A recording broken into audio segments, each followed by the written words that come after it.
I'm Dylan, 38 years old, and a former detective who now heads security at Morrison Enterprises. After 15 years solving crimes and putting away bad guys, I thought corporate security would be less dramatic. I was wrong. My detective habits never left me, especially documenting everything meticulously. That instinct saved my career when the CEO's spoiled son decided to target me. Before I tell you how the CEO's entitled son tried to ruin my career, let me know where you're watching from in the comments, and hit that subscribe button if you've ever dealt with workplace injustice. Transitioning from police work to corporate security wasn't my original plan.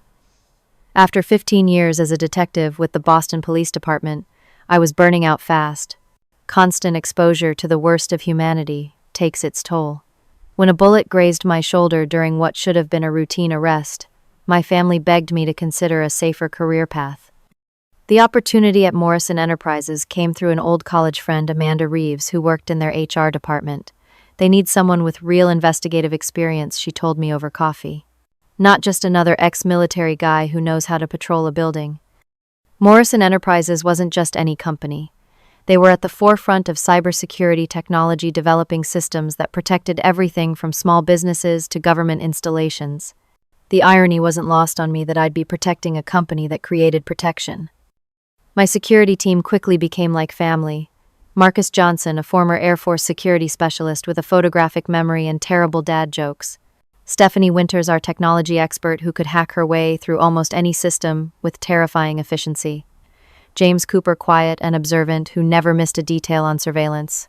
And Rachel Chen, our newest member, fresh out of criminal justice school, with an enthusiasm that reminded me of myself 15 years earlier. The company culture at Morrison was actually pretty decent, compared to some corporate hellscapes I'd heard about. Richard Morrison Sr. had built the company from his garage 30 years ago and maintained a family-oriented atmosphere despite their growth to over 5,000 employees. Most staff had been there for years, loyalty rewarded with excellent benefits and genuine opportunities for advancement. Richard Morrison Sr. himself was what I'd call a tough but fair leader. In our monthly security briefings, he asked pointed questions and expected solid answers, but he also listened and implemented our recommendations without bureaucratic delay. I respected that. He had a reputation for occasional temper flares, but always followed them with sincere apologies if he crossed a line. The rumors about his son started circulating about 6 months after I joined the company. Richard Jr. was 19, attending an Ivy League business school, and apparently being groomed to eventually take over the company. Staff whispers painted him as entitled and arrogant, but I tried to reserve judgment. Rich kids often get bad reputations simply for being rich kids. My role at Morrison brought me genuine satisfaction. I'd implemented several new security protocols that significantly reduced theft and corporate espionage attempts. My team maintained order without being oppressive. Employees trusted us rather than feared us, which was exactly the environment I wanted to create. The Morrison Team Project was our company's most ambitious undertaking yet, a revolutionary security system that integrated physical and cyber protections in a way no competitor had managed. The team consisted of our top engineers and programmers, working essentially around the clock to meet an aggressive deadline. The potential market was enormous, with government contracts alone worth billions. I particularly enjoyed working with the department heads. Teresa Blackwell in research and development never made a decision without consulting security implications first. Samuel Washington in manufacturing always invited me to tour new production lines before they went live. Even Diane Miller in finance, notoriously protective of her domain, welcomed my input on preventing financial fraud. These relationships took time to build. When I first arrived, there was the expected resistance to the new cop coming in and changing procedures. But consistent results earned their trust, and by my second year, I was regularly invited to the executive retreat, a sign of acceptance into Morrison's inner circle. Everything was going well until Richard Jr. joined the company for his summer internship. The announcement came via company-wide email with a professional headshot showing a young man with his father's strong jaw and confident smile. The email explained he would be learning all aspects of the business over the 3-month period. A week before his arrival, I was called to Richard Sr.'s office for a private meeting. Something about his demeanor set off my detective instincts immediately. "Dylan, I wanted to speak with you about Richard Jr.'s security clearance," he began, fingers drumming nervously on his mahogany desk. What level were you thinking, sir? I asked, already anticipating the answer. Full access, of course. He needs to see everything to understand the business. I maintained my professional expression while mentally sighing. Sir, our security protocols require specific clearances based on need to know. Even I don't have access to everything. His expression hardened slightly. He's my son, Dylan, and the future of this company. Make it happen. That night, I updated my personal work journal with details of the conversation. Just a habit from my detective days, documenting everything. I had no idea how important that habit would prove to be. Richard Jr. arrived on a Monday morning in June, driving a bright red Ferrari that he parked diagonally across 2 executive spaces. I watched from my office window as he tossed his keys to a maintenance worker, walking by and strutted toward the building without a second glance. Within his first week, reports began filtering to my office about his behavior. He interrupted meetings to make pointless contributions. He took extended 2-hour lunches. He flirted inappropriately with female employees regardless of their relationship status or interest level. I witnessed one incident personally while getting coffee in the break room. Lisa from accounting was explaining quarterly tax preparation to a new hire when Richard Jr. interjected. "Actually, that's not how it works at all," he said loudly, though he had no accounting background whatsoever. "My finance professor at Wharton says that approach is completely outdated." Lisa, with 15 years of accounting experience, turned bright red, but maintained her composure. "Thank you for the input, Mr. Morrison. However, this is the approved procedure for our company." He rolled his eyes dramatically. "Well, that will change when I'm running things." I wanted to intervene, but Lisa caught my eye with a subtle head shake. She could handle herself, and drawing more attention might make things worse for her. Instead, I began jotting notes in my phone the moment I returned to my office, documenting the interaction with date, time, and exact quotes. Just an old habit, just in case. The following week, Richard Jr. attempted to bypass our security protocols for the first time. Our R&D department required biometric access with permissions granted based on specific project assignments. He showed up at the secured entrance and demanded access despite not being on any approved list. Marcus called me immediately. "Boss, we've got a situation at R&D." When I arrived, Richard Jr. was in the middle of a tirade. "Do you know who I am? This is my father's company. I don't need permission to go wherever I want." I stepped forward calmly. "Mr. Morrison, I'm Dylan Williams, head of security. Everyone follows the same access protocols regardless of position. If you need access to R&D, we can discuss which projects you're assigned to and set up the appropriate clearance." He turned his fury toward me. "I don't need to be assigned to anything. Set up complete access to every department by the end of the day." "I'm afraid I can't do that without proper authorization and demonstrated need," I explained evenly. "Even your father doesn't have unrestricted access to all projects." His face flushed red. "We'll see about that. I'm going to talk to my father about your attitude problem." After he stormed off, Marcus let out a low whistle. "That went well." "Document everything that just happened," I instructed, word for word. That afternoon, I met with Teresa Blackwell from R&D to discuss the incident. She closed her office door before speaking. "You need to be careful with that one Dylan," she warned. "He's been making impossible demands of every department he visits." "His father hasn't stepped in." Teresa sighed. "Richard Sr. sees his son through rose-colored glasses. He attributes any complaints to adjustment problems or growing pains. He thinks Junior just needs time to learn the business." "And in the meantime, we all suffer?" I asked. "Pretty much. Look, most of us have children. We understand wanting to think the best of them. But this kid..." She shook her head. "Just watch your back." Over the next few weeks, Richard Jr. seemed to take a particular interest in the Morrison project. He began appearing at team meetings uninvited, offering unwanted suggestions that would derail progress if implemented. The team leaders became increasingly frustrated, but felt powerless to exclude the CEO's son. My unease grew when Stephanie reported unusual login attempts from Richard Jr.'s credentials. He was trying to access project files well above his clearance level. The system blocked him automatically, but the pattern was concerning. "I think we need to monitor this more closely," I told my team during our morning briefing. "Document every incident, no matter how small. Something doesn't feel right about his interest in the Morrison project." James nodded seriously. My police instincts are tingling too. This kid isn't just entitled. He's up to something. None of us realized just how right we were. By his second month at Morrison Enterprises, Richard Jr. had moved from merely annoying to actively destructive. He began undermining the Morrison team's project in subtle ways that grew increasingly bold. It started with rumors. During executive lunches, he would casually mention efficiency problems he'd noticed with the Morrison team. He questioned their timeline in company meetings. He suggested their budget was bloated compared to similar projects he'd studied at Wharton. Samuel Washington, the manufacturing head, who rarely lost his cool, called me after one particularly frustrating meeting. "Dylan, this kid is poisoning the well." He told the board the team is at least 6 months behind schedule, which is absolutely false. We're actually 2 weeks ahead of projections. "Did you correct him?" I asked. "Of course, but the damage was done. Now there's a cloud of doubt. Richard Sr. asked me to prepare a detailed progress report by tomorrow morning, which takes time away from actual progress." These incidents accumulated rapidly. The Morrison team found themselves constantly defending their work rather than completing it. Morale began suffering noticeably.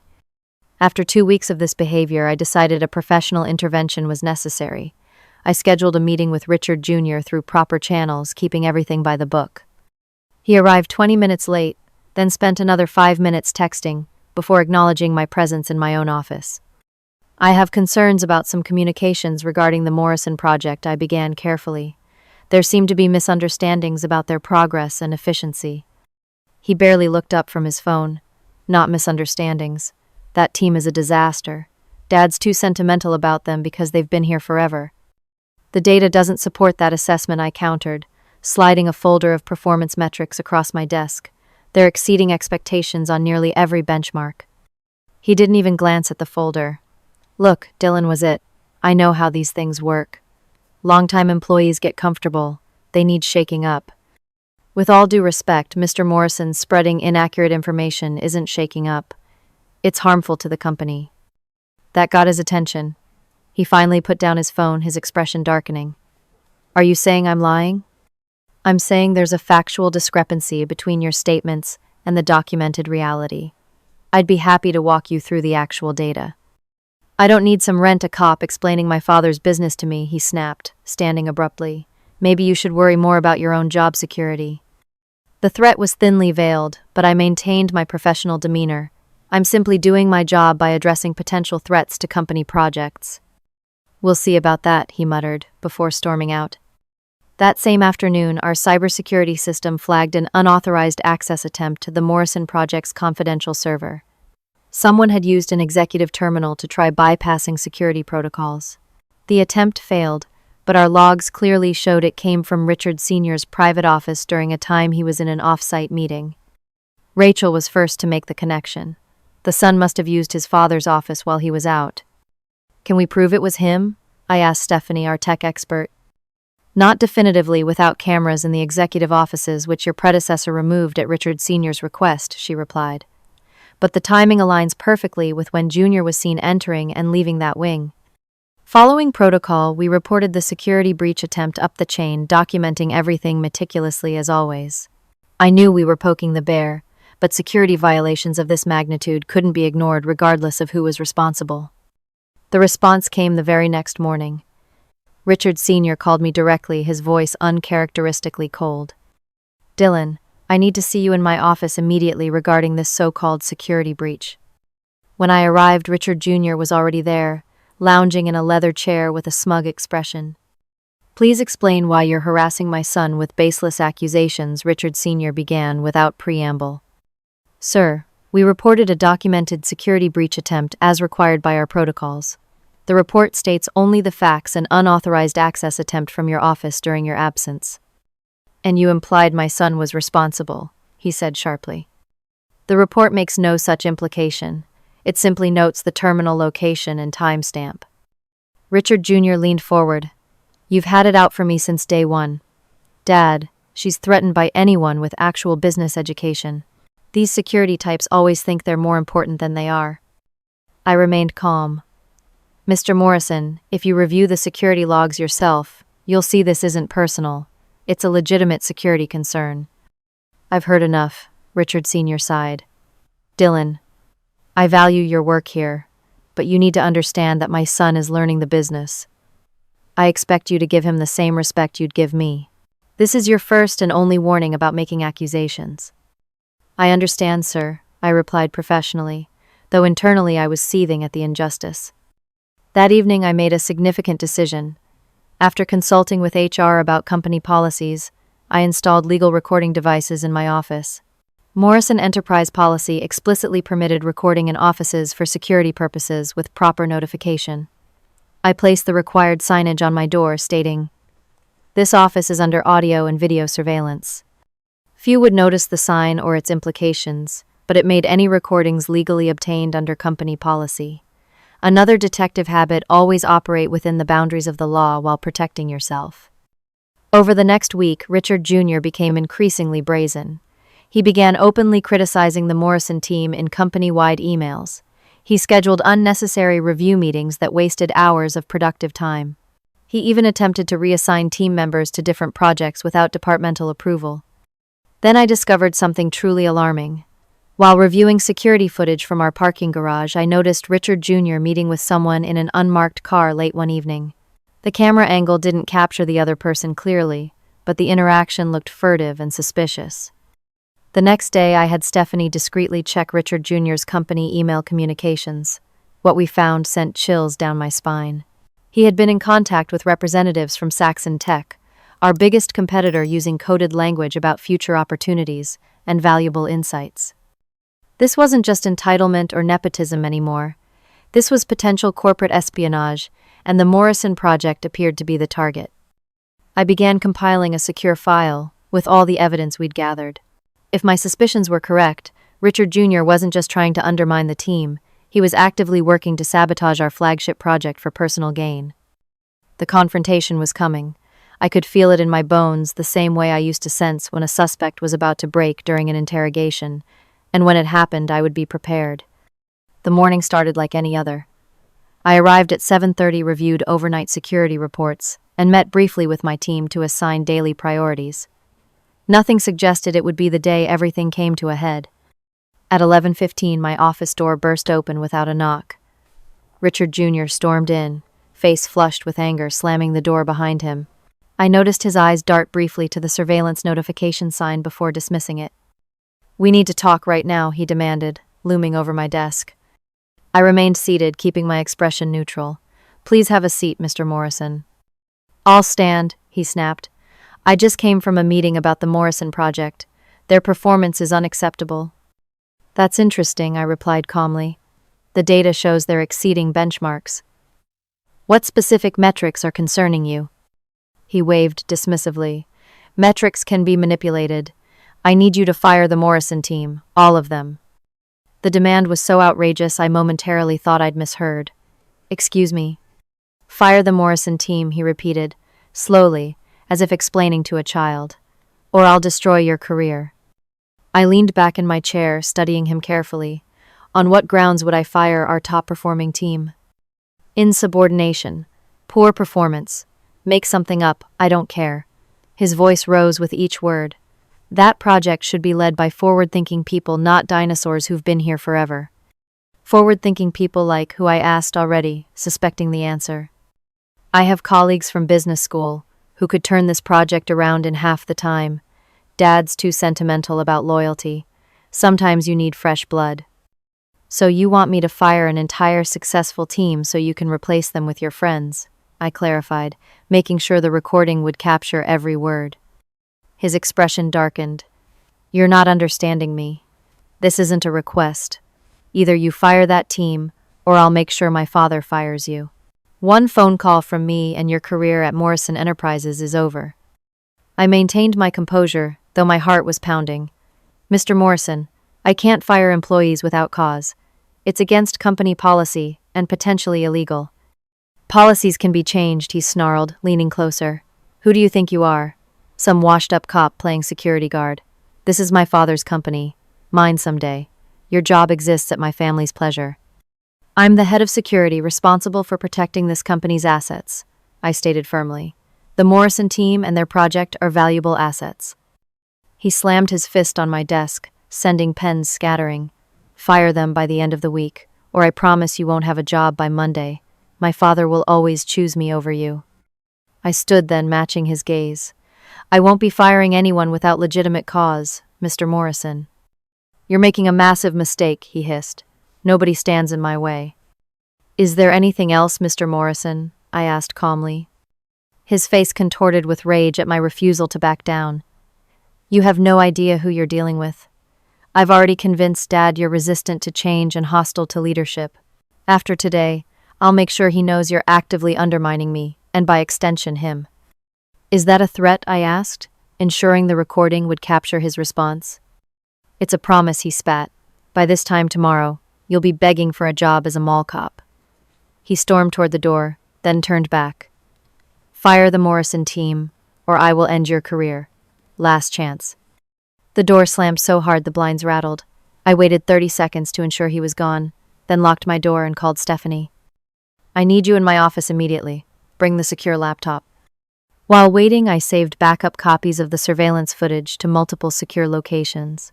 When Stephanie arrived, we transferred all accumulated evidence to encrypted drives. "This is bad, Dylan," she whispered, as we reviewed the footage of his threats. "Really bad."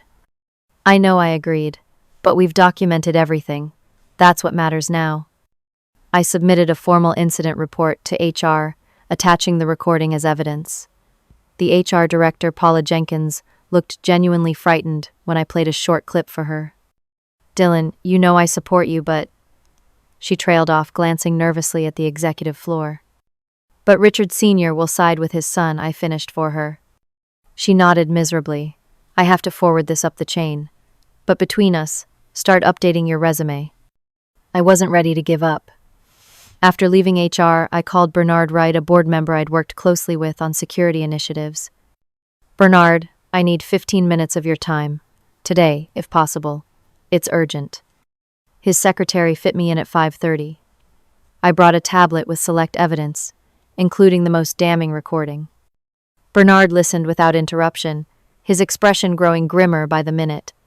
When I finished, he sat silently for nearly a full minute. "You've documented all of this meticulously," he finally said. 15 years as a detective teaches you to keep records," I replied. "Everything I've shared is backed up in multiple secure locations." He nodded thoughtfully. "Send me the complete file tonight. The board should see this regardless of Richard Sr.'s feelings about his son." I left feeling cautiously hopeful, but that hope was short-lived. At 8:45 the next morning, I received a terse email summoning me to Richard Sr.'s office immediately. The moment I walked in, I knew it was bad. Richard Sr.'s face was thunderous. Richard Jr. sat smugly in a corner chair, and the company's legal counsel stood by the window avoiding eye contact. "Sit down," Dylan, Richard Sr. ordered. I complied, maintaining a professional demeanor despite my racing heart. "I've received disturbing reports about your conduct," he began. "Harassment of my son. Insubordination, creating a hostile work environment." "With respect, sir, those accusations are false," I replied evenly. "My son tells me you've been targeting him since his arrival, undermining his authority and refusing reasonable directives." Richard Jr. smirked from his corner, clearly believing he'd won. "Furthermore," Richard Sr. continued, "I understand you've been recording conversations without consent, which could expose the company to liability." "All recordings were made in accordance with company policy," I clarified. "The notification sign is clearly posted on my office door as required." This seemed to throw him momentarily, but he recovered quickly. "Regardless, your conduct has been unacceptable. Effective immediately, you're suspended, pending a full investigation. Security will escort you to collect your personal belongings." I had expected this, prepared for it. As I stood to leave, I couldn't help but smile slightly. "Is something amusing about this situation?" Richard Sr. demanded. "Not amusing, sir. Just curious if you've checked your email this morning." What, he asked, confused by the non sequitur. "Richard, check the evidence file I sent the board last night. All of them. Especially the recording from 11:15 yesterday morning." His expression faltered. Richard Jr. suddenly looked less confident. "What recording?" the CEO demanded. "The one where your son threatened to destroy my career if I didn't fire your most successful team to make room for his friends. The one where he admits to manipulating you against loyal employees. That recording." The room fell silent. I nodded politely to each of them. I'll see myself out. The walk from Richard Sr.'s office to my own felt surreal. Employees stared as I passed word of my suspension already spreading through office gossip networks. Security Officer Wilson, who reported directly to me, looked pained as he followed protocol by accompanying me. "I'm sorry about this, boss," he murmured as we reached my office. "Everyone knows this is wrong." I smiled reassuringly. "It's going to be okay, Wilson. Just keep the team focused while I'm gone." I collected only essential personal items, leaving work materials untouched as required. As I placed my family photo and Boston PD mug into a cardboard box, Rachel appeared in the doorway, eyes wide. "They can't do this," she insisted fiercely. "We all heard Junior threatening people. This is retaliation." "Documentation, Rachel," I reminded her quietly. "That's why we document everything." Marcus and James appeared next, both looking grim. Stephanie joined moments later, giving me a subtle thumbs up that told me she'd secured our evidence backups. "The team will fall apart without you," James said. "The Morrison project needs your protection. Stay professional. Follow protocols. Document everything I instructed them. This isn't over." Wilson cleared his throat apologetically. "I need to escort you out now, Miss Williams." The walk through the open office area was excruciating. Dozens of eyes followed my progress, whispers trailing in my wake. I kept my head high, my expression neutral, though inside I was cycling through anger, fear, and uncertainty. In the lobby, Teresa from R&D stepped directly into my path, blatantly ignoring protocol to speak to a suspended employee. "We know what really happened," she said loudly enough for others to hear. "This is wrong." I simply nodded, not wanting to say anything that could make her position difficult. Outside, the bright summer sun seemed mockingly cheerful. I placed my box in my car trunk and sat in the driver's seat for several minutes, letting the reality sink in. 15 years as a detective, 2 years building respect at Morrison Enterprises, potentially ruined by a spoiled 19-year-old with a vindictive streak. At home, I poured myself a single finger of bourbon, a rare indulgence. My apartment felt too quiet, too empty, without the usual evening calls and emails from work. My phone remained silent except for a brief text from Bernard Board reviewing materials. "Stay available." Sleep eluded me that night. I paced my living room, second-guessing every decision. Should I have confronted Richard Jr. earlier? Later? Not at all. Should I have gone directly to the board instead of following the chain of command? Had my pride cost me a career I truly valued? By morning, I was exhausted, but resolved. Whatever happened, I had stood up for what was right. I had protected my team and the company's interests as best I could. If that wasn't enough, I would rebuild elsewhere. Around 10, my personal cell phone rang with a number I didn't recognize. "Dylan Williams, speaking." "Dylan, it's Marcus." Using my personal phone. His voice was hushed. "Junior's on a rampage.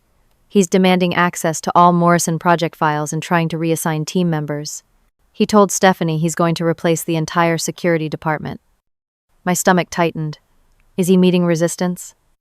Some. Teresa's blocking him from R&D access.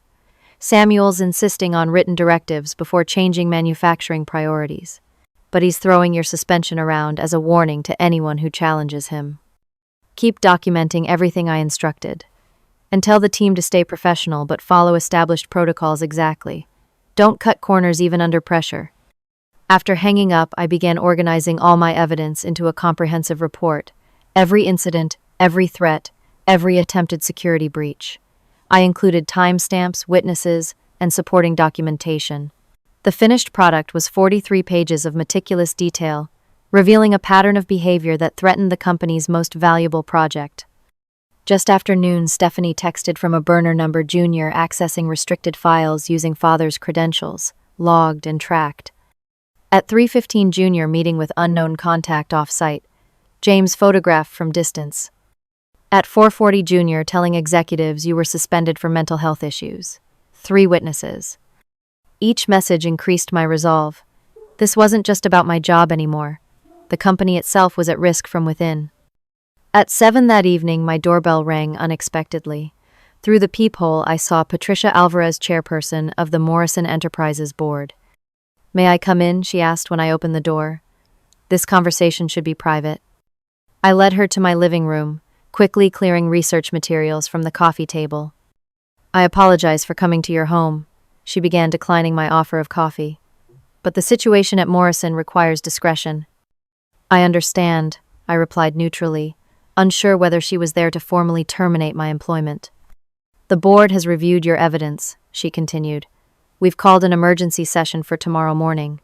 Richard Sr. has been notified that his attendance is mandatory, as is his son's. My pulse quickened. I see. We would like you to present your findings personally, she said, watching my reaction carefully. The recordings are damning, but the context you provide will be crucial. Of course, I agreed immediately. What time? 8 a.m. Use the executive entrance to avoid attention. Richard Sr. doesn't know you'll be there. After she left, I spent hours preparing my presentation, organizing evidence chronologically and thematically. I rehearsed explanations for technical details the board might not understand. I removed emotional language, sticking strictly to documented facts. I slept perhaps 3 hours before my alarm jolted me awake. I dressed in my most professional outfit, a navy suit with minimal jewelry. I wanted to appear competent, not threatening or vindictive. The Morrison Enterprises building looked different as I approached the executive entrance at 7:45.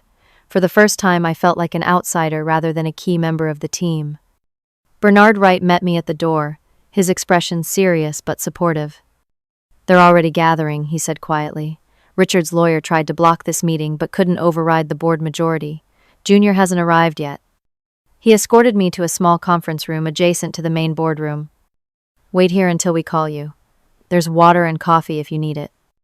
The next 45 minutes were among the longest of my life. I could hear muffled voices from next door occasionally rising in volume. Twice I heard what sounded like Richard Sr. shouting, though I couldn't make out the words. Finally, Bernard opened the door. We're ready for you. I entered the boardroom with my materials, the familiar faces of the board regarding me with varying expressions from sympathy to skepticism. Richard Sr. sat at the far end, his attorney whispering urgently in his ear. Richard Jr. slouched in a chair beside them, alternating between glaring at me and checking his phone. Thank you for coming, Miss Williams. Patricia began formally. Please present your evidence regarding the conduct of Richard Morrison Jr. and its impact on company operations. For the next 30 minutes, I methodically walked through the timeline of events, starting with minor incidents and progressing to the explicit threats and attempted security breaches. I played selected recordings, including the crucial confrontation in my office. Richard Jr.'s voice filled the room. Fire the Morrison team by the end of the week, or I promise you won't have a job by Monday. My father will always choose me over you. Several board members visibly recoiled. Richard Sr.'s face had gone pale. This is taken out of context, Richard Jr. interrupted when I paused the recording. She manipulated that conversation. The full recording is available, I replied evenly, as is the surveillance footage showing your entire visit to my office. I continued with evidence of his communications with Saxon Tech and his attempts to access restricted files. In my professional assessment, I concluded these actions constitute not only workplace misconduct, but potential corporate espionage and sabotage of the company's most valuable current project. The silence that followed was deafening. Patricia thanked me and asked me to return to the waiting room. Another tense hour passed before Bernard retrieved me again. The atmosphere in the boardroom had changed dramatically. Richard Jr. was gone. Richard Sr. looked shattered, staring blankly at the table. Miss Williams, Patricia addressed me formally. The board has reviewed your evidence and found it compelling and concerning. Effective immediately, your suspension is lifted. You are reinstated to your position with our apologies for the disruption. Relief flooded through me, but I maintained my professional demeanor. Thank you. Additionally, she continued, Richard Morrison Jr. has been removed from the company premises and his internship terminated. The board has voted to initiate an independent investigation into potential corporate espionage. Your security team is authorized to lock down all relevant systems and files. I nodded already, mentally prioritizing the security measures needed. One more thing, Patricia added.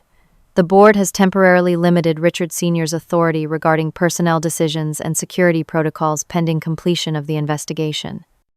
I glanced at the CEO expecting anger but saw only a father struggling to process his son's betrayal. When I returned to my department that afternoon, I was greeted with subdued celebration.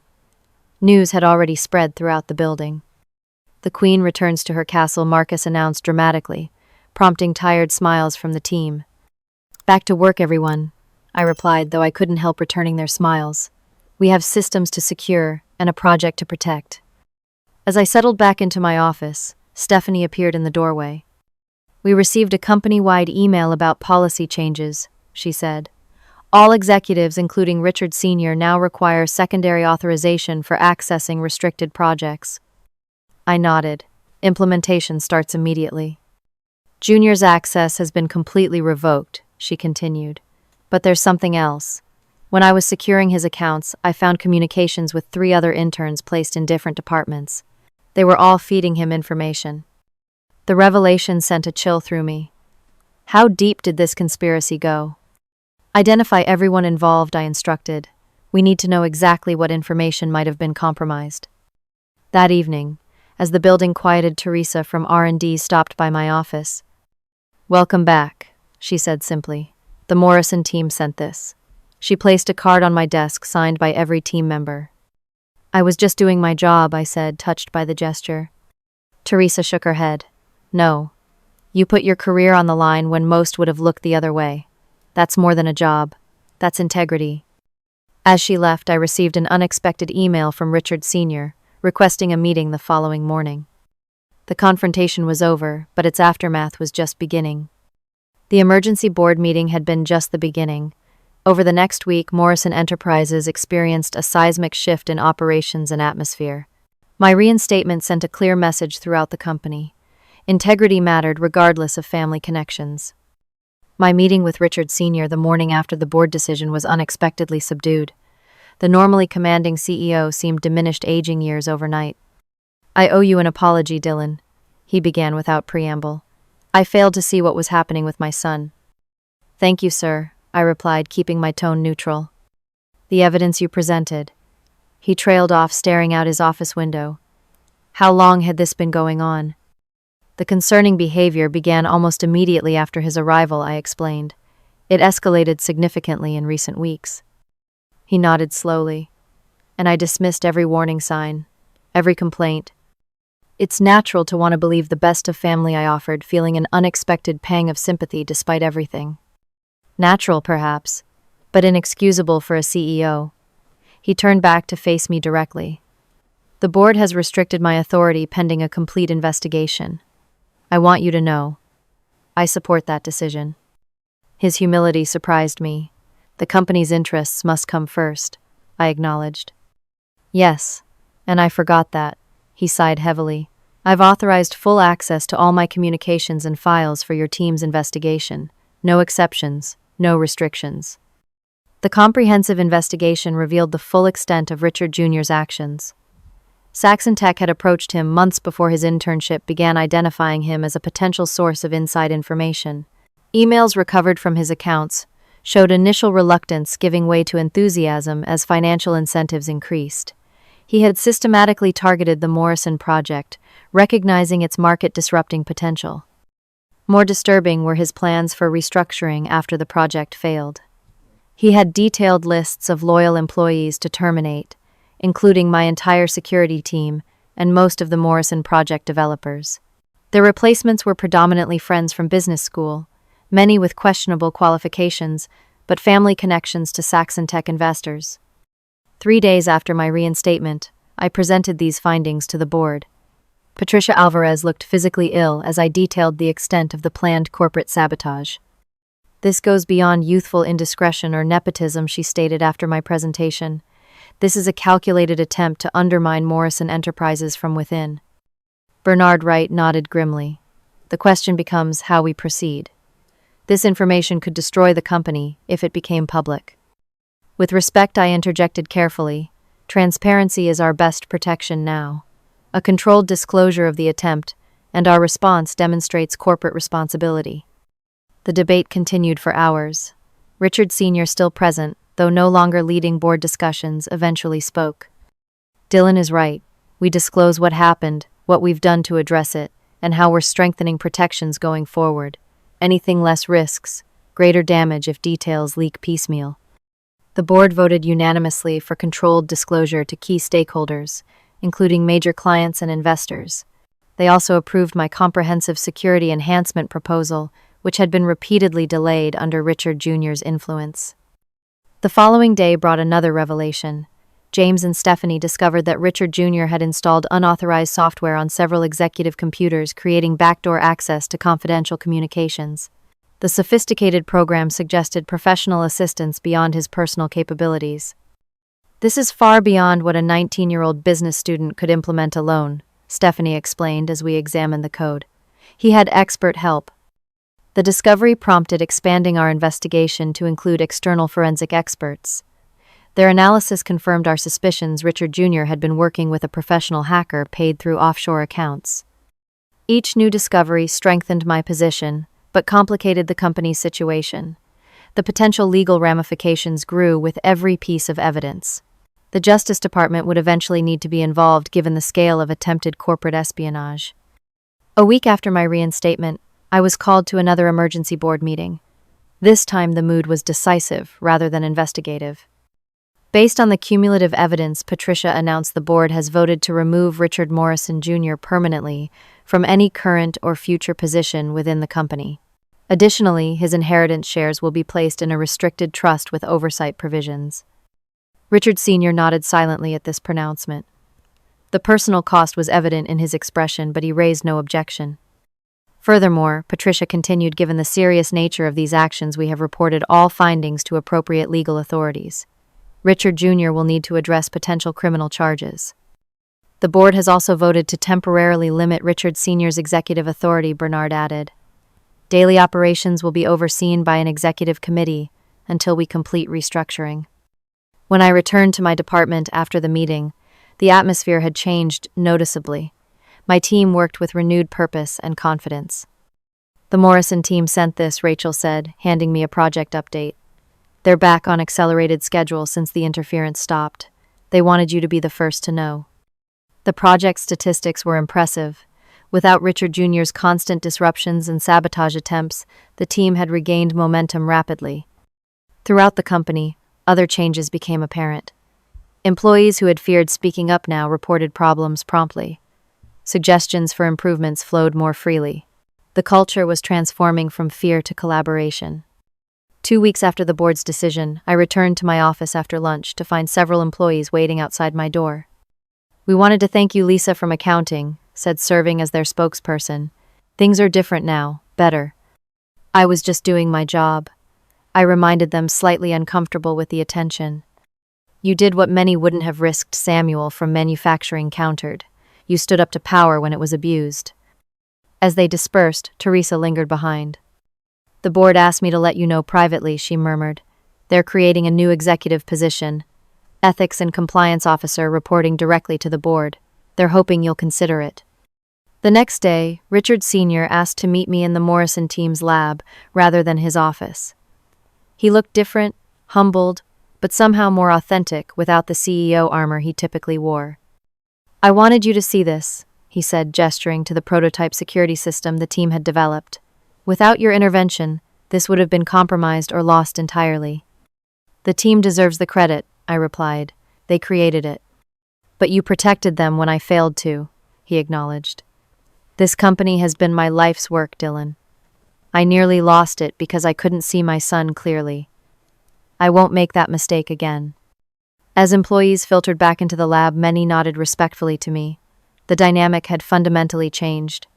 I was no longer just the head of security, but a symbol of the company's commitment to integrity. That afternoon, I received confirmation that Richard Jr. would face criminal charges for attempted corporate espionage and computer fraud. Several former Saxon Tech executives were implicated as well, creating a scandal that would reshape industry relationships. The company announced a press conference for the following week to address the situation publicly. Patricia asked me to participate, representing the internal team that uncovered the plot.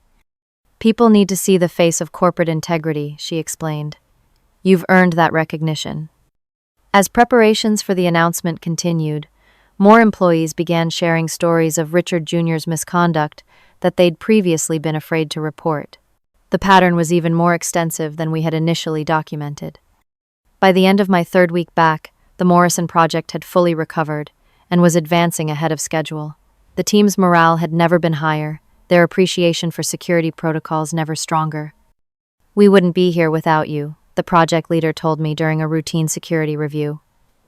"Whatever they're offering you for that executive position, tell them to double it."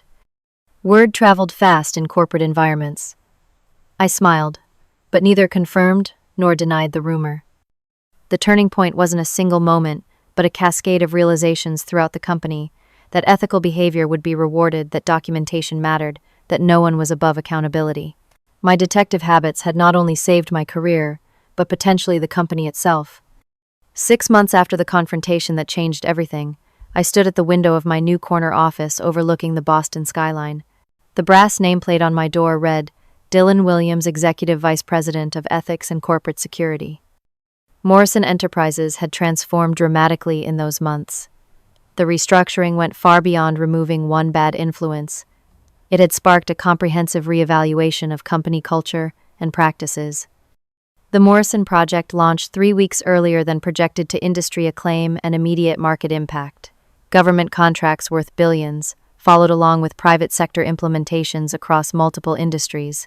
What might have been lost to corporate espionage instead became the company's most successful product launch in its 30-year history. My transition from security head to executive leadership brought unexpected challenges and rewards. My team expanded to include compliance specialists, ethics trainers, and enhanced technical security personnel. Our budget tripled, reflecting the board's commitment to preventing similar vulnerabilities. Richard Jr.'s legal troubles mounted as investigations expanded. He ultimately accepted a plea deal involving significant community service financial penalties and a 5-year ban from serving as an officer in any publicly traded company. The relatively lenient sentence reflected his cooperation in exposing Saxon Tech's systematic corporate espionage efforts. Saxon Tech itself faced existential legal challenges. 3 executives received federal indictments, and their stock plummeted as clients fled the scandal. Their attempted shortcut to competitive advantage had instead destroyed decades of business reputation. Richard Sr.'s journey proved more complicated and ultimately redemptive. After temporarily stepping back from day-to-day operations, he underwent a genuine transformation in leadership approach. He publicly apologized at a company-wide meeting, taking full responsibility for the failures of oversight that enabled his son's actions. I allowed personal loyalty to override my responsibility to this company, and everyone who works here, he admitted, his voice thick with emotion. That failure nearly cost us everything we've built together. His humility earned cautious respect from employees who had feared his return would mean regression to old patterns. Instead, he worked closely with the board to implement permanent governance changes, including independent oversight of executive decisions and enhanced whistleblower protections. Our professional relationship evolved into something unexpected: mutual respect, based on hard truths and commitment to the company's well-being. During our monthly security briefings, he engaged more authentically than ever before, genuinely listening to concerns rather than seeking quick fixes. "You know," he told me after one particularly productive meeting, "my son's actions were inexcusable, but they exposed weaknesses that might have remained hidden until catastrophic failure. In that strange way, we're stronger now." I implemented new company-wide protocols for reporting misconduct, creating multiple secure channels that bypass traditional management hierarchies when necessary. Every employee received enhanced training on recognizing and documenting problematic behaviors regardless of who exhibited them. My former detective colleagues found my corporate evolution amusing. From catching bad guys to catching bad executives, my old partner joked during a rare dinner get-together. Still protecting people, just in a different uniform. He wasn't wrong. The skills that made me effective in law enforcement translated surprisingly well to corporate ethics work. Attention to detail, meticulous documentation, reading people accurately, and maintaining perspective under pressure, these remained essential in both worlds. The Morrison team received well-deserved recognition and substantial bonuses for their perseverance. They became internal celebrities of sorts, living proof that excellence would be protected and rewarded.